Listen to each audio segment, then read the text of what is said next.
Welcome to this true storytelling podcast. Welcome, Ken. Always good to see you. Morning, my friend. We are here to talk about. Actually, it is about principle 4 in a way in our true storytelling principle, timing. And I also want to say Ken thanks because he's the main host on this true storytelling podcast. So all of us are so grateful for your work, Ken. But you want to share a story with us, This is somehow connects to true storytelling. This is typical of what happens when you start doing true storytelling. It's like a flywheel effect. Once you get that body in motion, the inertia just keeps going. And so this is a story that connects true storytelling and Protreptic and living in the world, and a little spice of Danish philosophy from the great Ole Fogh Kirkeby. So if I'm just going to start at the beginning, if I can, and I want to share this story. Let me know when you can see that. Yeah. Okay. So last week, you and I finished our Protreptic coaching home study course, which is an examination of how to live the examined life based on values, using the techniques of Aristotle and Plato to surface important values and concepts, to study them carefully outside of the normal lived experience. So it works at the conceptual, thoughtful level. And then you put those values back into practice in the world, and then live your life with a newer understanding of values. This is strongly connected to true storytelling. And one of the things that came out of that course, and I'm showing on your coaching manual here, was this right in the middle, how to be in the event of the Protreptic coaching. And we rely on the teachings from Ole Fogh Kirkeby, who talks about the event. Now, he's written many books on this, and I'm a primitive monkey, but my understanding of it, my effort to understand it, launched me into this story. So I was trying to explain to somebody what we mean by the event in the Protreptic, and the best way that I could show them about the event as a living thing that transcends the individual elements that go into an event turns out to be very strongly connected to the components of a true story circle or a true storytelling circumstance. That when you start bringing together the pieces and parts of different stories and possibilities in the future, you start mixing them according to step 4 with timing, and you start playing with sequence and organizations, and you look at the current time, future time, you look at the past. So it gets a very strong exercise with the principle 4 of true storytelling when you start examining the event. So I was trying to explain that to one of my teaching partners here in this military college, and I ended up drawing this diagram. So what I wanted him to think about was that as a curriculum developer, as a professor, we design lessons according to a curriculum, and that curriculum is informed by our professional practice, the doctrine. So we pick pieces of doctrine and we bring it into the curriculum and we create a lesson plan. And that's one of the variables that enters this classroom event. We also have a teacher who has a 20 or 30 years of experience with that doctrine and that lesson, and that teacher comes into the event. And there's a certain set of technologies that we can use that are affecting the classroom. It might be iPods for reading, or PDF files, or multimedia videos, and we might have learning devices in the classroom. So the technology that we use in the conduct of the course actually is a presence. It has a shaping effect on the event.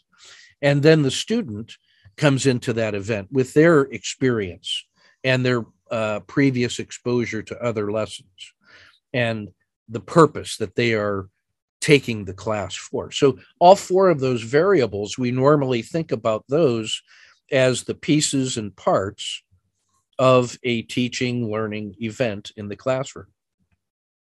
But when you bring those four variables together into a scheduled event that is on a calendar, so there's a certain element of timing, and it's in support of future learning or future examinations. So we have multiple streams of time that are present in that moment.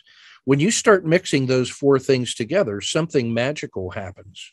And that is that this passive calendar event that we called a lesson or a class suddenly takes on a living quality, that there is a mixture of these variables, and it begins to grow and take on its own form and its own identity, and it creates a memory inside the head of the student, inside of the teacher.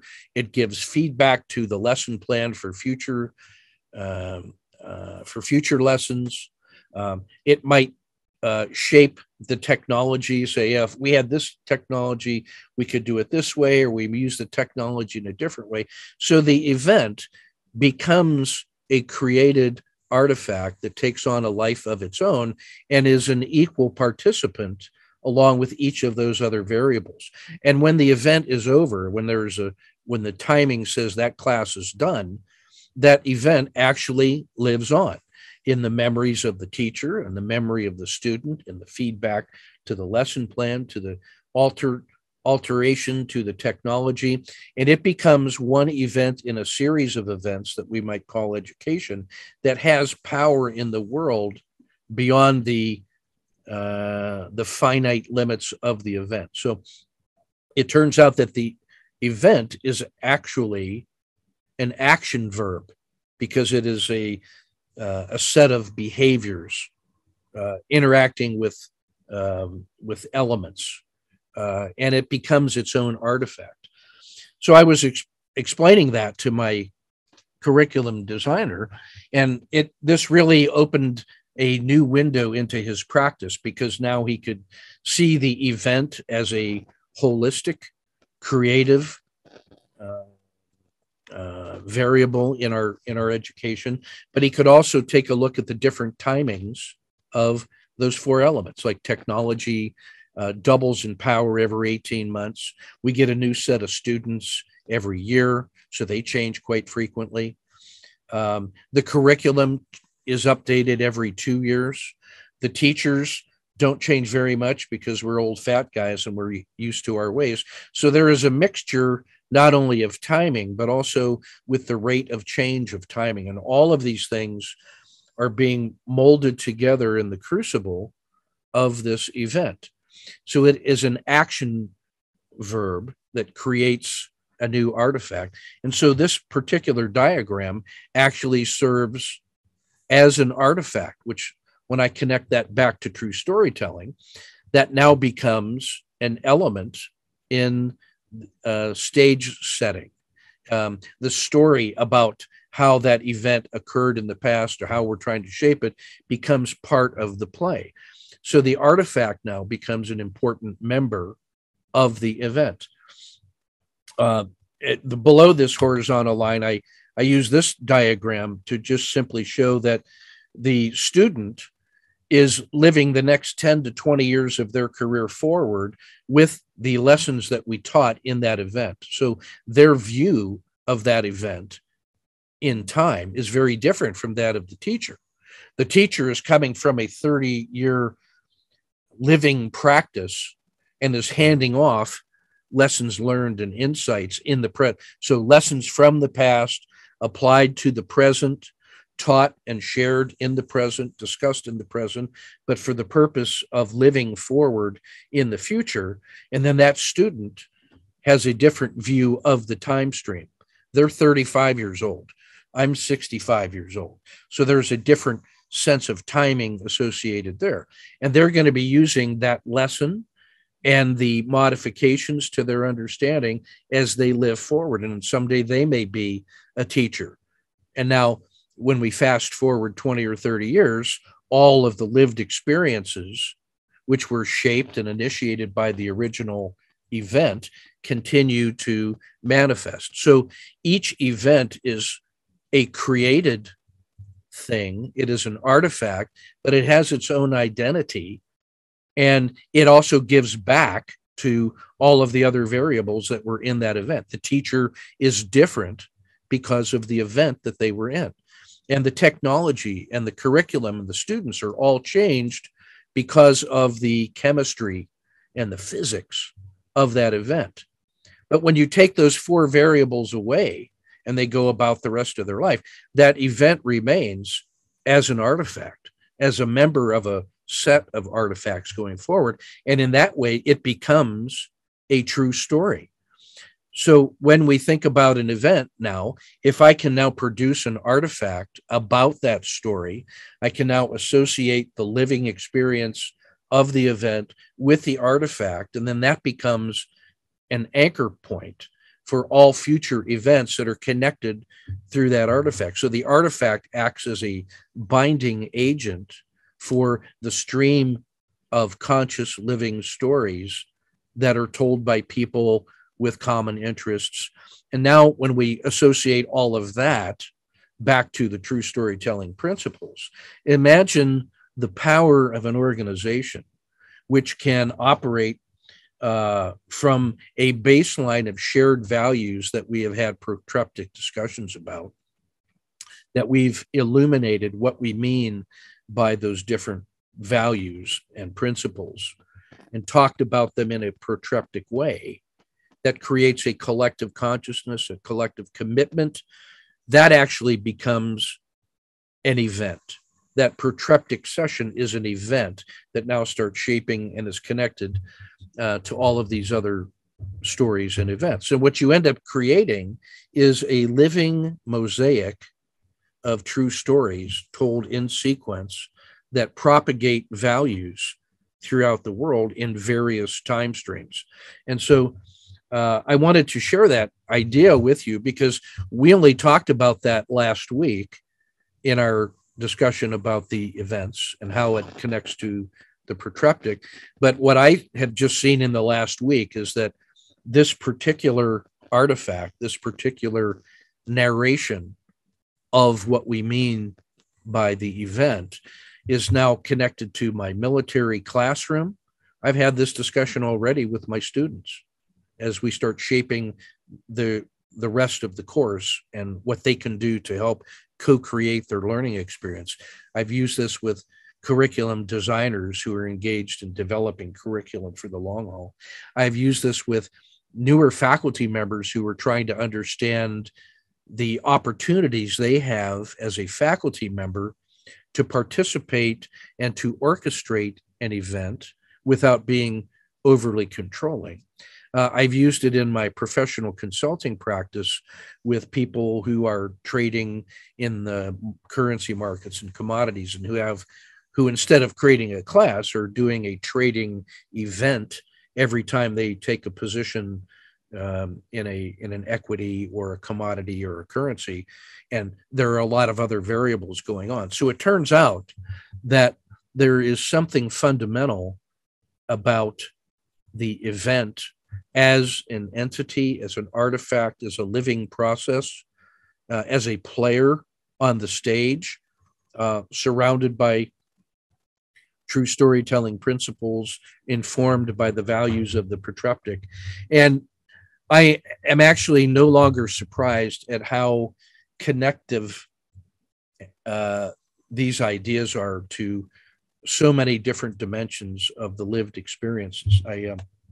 So I just wanted to share that story with you to reinforce the ideas of timing, artifacts, the event, the connection between protreptic and true storytelling, the sense of timing that is in one of the important steps in true storytelling. So I wanted to get that all out of my head and onto your lap to see what you think about all that, and to maybe have a short discussion for clarification. Over. Thank you, Ken. I think thank you for this very interesting explanation. What I think about is that it's also a very essential part of true storytelling is actually how to be in the event without getting burned out, because true storytelling is about how can you be in complexity, and how can you make decisions in very complex world situation. So I think that how you describe it, that it's a way of being, and that's also the process behind principle 4, being. It's about being in the event, and it's about, I think, being open for all the different things which are a part of the event. So I think this awareness of the event, as you are showing us here, is important. And of course, it's also about how to be in space and time and place and all that. So I think it's very, very important. And actually, for me, this approach to it can be in consulting, it can be in coaching. I think it's so important to have this awareness of that we are a part of a bigger, I don't know, room or story somehow. So yeah. Yeah, there's a strong element of performance art in the name true storytelling. So the name is well chosen. It's not just true story as something that is bounded and that you can put on a shelf. It's an action verb. Storytelling, the process of, the living experience of. And so what this reminds us is that that I think Shakespeare may have said, the play is the thing.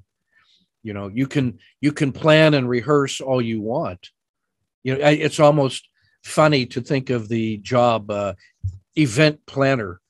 If you ask them, they would probably say to a person, no event that they ever planned went according perfectly to the plan, or if it did, it was very sterile. But that there's always something magic when people and plot and elements and the weather and the ecosystem all come together and they start intermixing, that there is a live present moment happening. The event is a verb. To event is to live the experience in that moment. So I really, I think that is probably neglected in our maybe Western rational way of knowing, the Western ways of knowing, as we talk about in true storytelling, where we might think that we can live inside our heads, we can organize, we can compartmentalize, we can sequence, and then that's what living is. When in fact, when you bring that plan into contact with everybody else's plan, then the magic occurs. So what I really found helpful in the true storytelling process was the emphasis that we place on the telling and in the being and in the listening, being open to what is being said, not jumping to conclusions and trying to fix things, but letting the individual stories breathe and live and be their own thing, before we hurry up and try to solve everything. So there's a sense of creating the space and the room and the time to acknowledge those things that are present in order to begin thinking about what else might be done. So there is a certain rhythm and time and space that's needed to do this properly. It is very different than the hurry up and move through the agenda, get a decision and go to the next meeting style of, I think of that as tactical decision making, where you're saying all the words, but you're not living the experience. Like, hey, I'm going to go around the table and everybody give me your comments. And I've already decided what I'm going to do. I'm just going through the motions of, okay, you had a chance to speak, you had a chance to speak, but I'm not listening. So one of the practical effects of true storytelling that I've seen, and maybe you might want to talk about that from your consulting experience, is that you have to budget time to allow for the telling and the remixing of stories, for the investigation, for trying things on without pressure. You have to give those things time and space. Babies don't learn to walk overnight. You have to give them a natural time to develop and to mature and to season. So that is a sense of time that true storytelling addresses, I think. So what do you think about that? When it comes to this about time, and as an consultant for 20 years, I think that we are often very good at planning, but perhaps not so good at as be patient, being out there, listen. So in that sense, I'm not sure I'm asking or answering the right question, but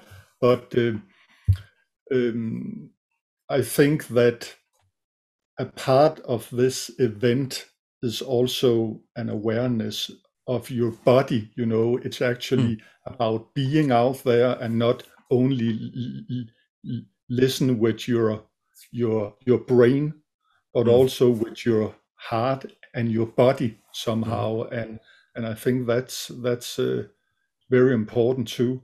And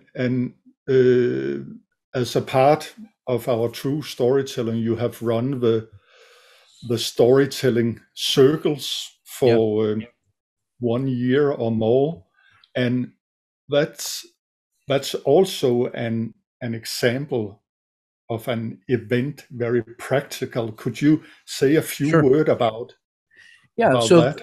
Yeah, this is one of the interesting phenomenons to me about the true storytelling.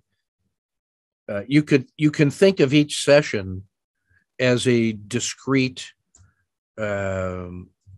contained, separate event. It started here. These many people came in. These many stories were told. And then we closed the event. And now that's a nice, neat little package.